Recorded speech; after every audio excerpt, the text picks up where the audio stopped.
നിങ്ങൾ ആലോചിച്ച് നോക്കൂ, നിങ്ങളുടെ പ്രവർത്തനങ്ങൾക്ക് കാത്തിരിക്കുന്ന മനുഷ്യരാരാണെന്നറിയോ? നാട്ടിലേതുപോലെയല്ല.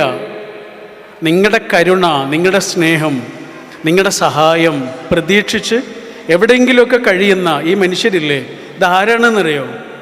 വൈകുന്നേരമാകുമ്പോൾ പ്രിയപ്പെട്ടവളുടെ ചൂടിലേക്ക് കയറി ചെല്ലാൻ ഭാഗ്യമില്ലാത്ത മനുഷ്യരാണ്. മക്കളുടെ കൊഞ്ചലിലേക്ക് കയറി ചെല്ലാൻ ഭാഗ്യമില്ലാത്ത മനുഷ്യരാണ്. ബാപ്പയുടെ, ഉമ്മയുടെ, അച്ഛൻ്റെ, അമ്മയുടെ അരികിലേക്ക് കയറി ചെല്ലാൻ കഴിയാതെ സ്വന്തം നാടും വീടും വിട്ട് ഒറ്റപ്പെട്ട് കഴിയുന്ന പാവം മനുഷ്യരാണ് നിങ്ങളുടെ കനിവ് കൊതിച്ച് കാത്തിരിക്കുന്നത്. നാട്ടിലെ പോലെയല്ല. നിങ്ങളിവിടെ വന്നത് ആളുകളെ സഹായിക്കാനൊന്നുമല്ല, നിങ്ങൾ വന്നത് ജീവിക്കാനാ, അല്ലേ? നിങ്ങൾക്ക് വേണ്ടി ജീവിക്കാൻ വന്നതാ. നിങ്ങൾക്ക് വേണ്ടി ജീവിക്കാൻ വന്നതിൻ്റെ കൂടെ നിങ്ങൾ ഒരു കാര്യം കൂടി ചെയ്യുന്നു. അതിന് ഇംഗ്ലീഷിൽ പറഞ്ഞ വാക്കാണ് മീനിങ് ഫുൾ എക്സിസ്റ്റൻസ് എന്ന് പറയുന്നത്. ഇവിടെ ഇരിക്കുന്ന ഓരോ പ്രവാസി സുഹൃത്തിൻ്റെയും മനസ്സിൽ മറക്കാൻ കഴിയാത്ത കുറച്ച് മനുഷ്യന്മാരുണ്ടോ? ആദ്യമായി നമ്മളൊരു പ്രവാസിയായി വിമാനം കയറി ഈ അന്യനാട്ടിൽ വന്ന് വിമാനത്താവളത്തിൽ ഇറങ്ങിയ സമയത്ത് പരിചയമില്ലാത്ത മനുഷ്യർ, പരിചയമില്ലാത്ത കാഴ്ചകൾ, അപരിചിതത്വത്തിൻ്റെ എല്ലാ പേടിയും വെപ്രാളവുമുള്ള നമുക്ക് ആകെ ആശ്വാസമുണ്ടായിരുന്നൊരൊറ്റ കാര്യമുണ്ട്. അതെന്താണ്? പുറത്ത് നമ്മളെ കാത്തിരിക്കുന്നൊരു മനുഷ്യൻ. 40 കൊല്ലങ്ങൾക്ക് മുമ്പ്, 40 കൊല്ലങ്ങൾക്ക് മുമ്പ് CP മുസ്തഫ എന്നൊരു മനുഷ്യൻ ജിദ്ദ നാഷണൽ എയർപോർട്ടിൽ വന്നിട്ട് വണ്ടി ഇറങ്ങിയ സമയത്ത് ആ ചെറിയ പ്രായമുള്ള ചെറുപ്പക്കാരന് പരിചയമുള്ള ഒരൊറ്റ മുഖങ്ങളും ആ വിമാനത്താവളത്തിൽ ഉണ്ടാവില്ല. ആ പേരിൻ്റെ കൂടെ നിങ്ങളെ പേര് വെച്ചോളൂ.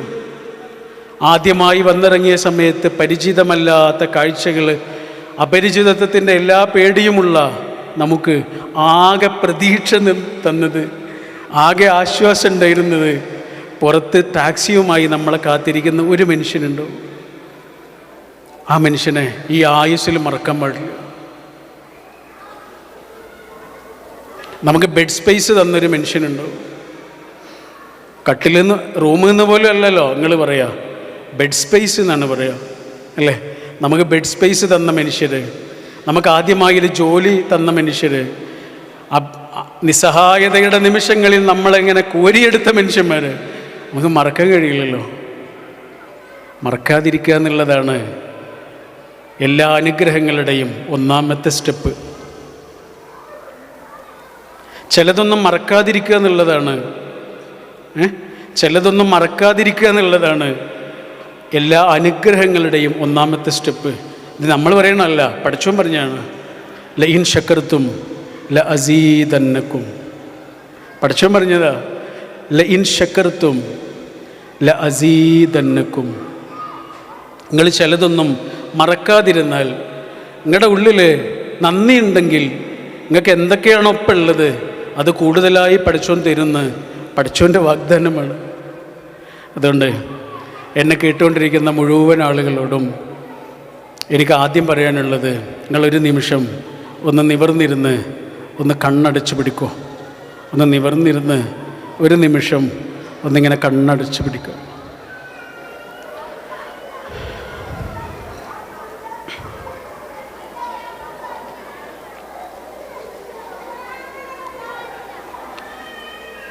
ഒന്ന് ശ്വസിക്കാൻ, ഒന്ന് ശ്വാസമയക്കാൻ യന്ത്രങ്ങളുടെ സഹായം ആവശ്യമുള്ള ആയിരക്കണക്കിന് മനുഷ്യർ ആശുപത്രികളിൽ കിടക്കുന്നുണ്ട്.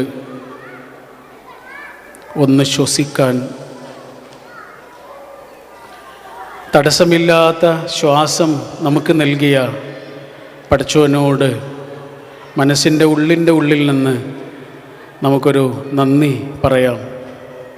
പടച്ചവനെ നന്ദി.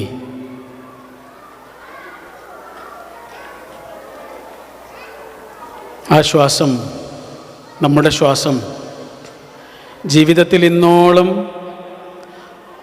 അനുഭവിച്ചിട്ടില്ലാത്ത അത്രയും സന്തോഷത്തോടെ ആ ശ്വാസത്തെ ഒന്ന് അനുഭവിക്കാം. ഏറ്റവും ഇഷ്ടപ്പെട്ട ഒരു ജ്യൂസ് കുടിക്കുന്ന അത്രയും ആസ്വാദനത്തോടെ ആ ശ്വാസത്തെ നമുക്കൊന്ന് അനുഭവിക്കാം.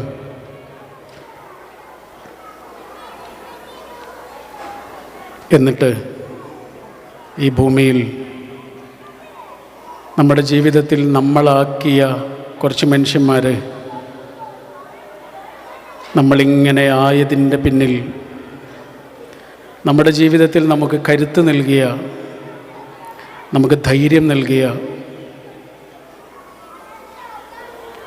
നമുക്ക് ആശ്വാസം നൽകിയ, എപ്പോൾ വേണമെങ്കിലും ഓടിച്ചെന്ന് കെട്ടിപ്പിടിക്കാനുള്ള സ്വാതന്ത്ര്യം നൽകിയ, എൻ്റെ എന്ന് പറയാൻ പറ്റിയ നമ്മുടെ മനുഷ്യന്മാരെ ഒന്ന് ഓർത്തെടുക്കാം. ഇപ്പം നമ്മുടെ മുന്നിൽ അവരിങ്ങനെ നിൽക്കുന്നത് പോലെ ഒന്ന് സങ്കല്പിക്കാം.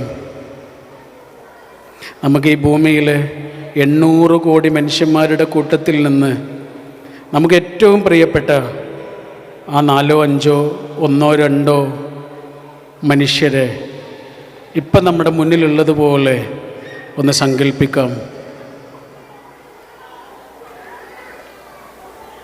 അവരോട് മനസ്സിൻ്റെ ഉള്ളിൽ നിന്ന് ഒരു നന്ദി പറയാം. Thank you, thank you.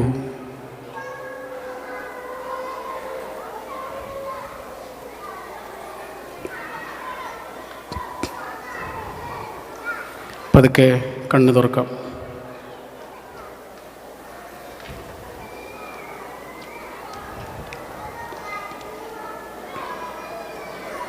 Okay, നമ്മൾ ഈ മനുഷ്യൻ എന്ന് പറയുന്നതിന് പകരം ഉപയോഗിക്കുന്നൊരു വാക്കുണ്ട്, മർത്യൻ എന്ന് പറയും അല്ലേ? മർത്യൻ, സംസ്കൃത മർത്യൻ. മർത്യൻ എന്നുള്ള വാക്കിൻ്റെ അർത്ഥം എന്താണെന്ന് കേട്ടിട്ടുണ്ടോ? കേട്ടിട്ടുണ്ടോ? മൃത്യു ഉള്ളവനാണ് മർത്യൻ. മൃത്യു ഉള്ളവനാണ് മർത്യൻ. മൃത്യു എന്ന് പറഞ്ഞാൽ മരണം. മരണം ഉള്ളവനാണ് മർത്യൻ. അത്രയും അനിശ്ചിതത്വമുള്ളവനാണ് മനുഷ്യൻ. 96 എന്നൊരു മൂവിയുണ്ട്, അതിലൊരു പാട്ടുണ്ട്. ആ പാട്ടിലൊരു വരി വല്ലാത്തൊരു വരിയാണ്. കരൈവന്ത പുറകെ, കരൈവന്ത പുറകെ പിടിക്കതു കടലേ, നരൈവന്ത പുറകെ പുരിയതു ഉലകേ. കരയിൽ വന്നതിന് ശേഷമാണ് എനിക്ക് കടൽ എന്താണെന്ന് മനസ്സിലായത്. കടലിൽ നിന്നപ്പോൾ അത് മനസ്സിലായിട്ടില്ല. പക്ഷെ കരയിൽ വന്ന് നോക്കിയപ്പോഴാണ് എനിക്ക് കടൽ എന്താണെന്ന് മനസ്സിലായത്. നരൈവന്ത പിറകെ പുരിയതു ഉലകേ. നര വന്നതിനു ശേഷമാണ് എനിക്ക് ജീവിതത്തെ കുറച്ചുകൂടെ മനസ്സിലായത്. ജീവിതത്തെ എനിക്ക് കുറച്ചുകൂടെ പിടുത്തം കിട്ടിയത് ജീവിച്ചുകൊണ്ടാണ് എനിക്ക് ജീവിതത്തെ കുറച്ചുകൂടെ മനസ്സിലായത്.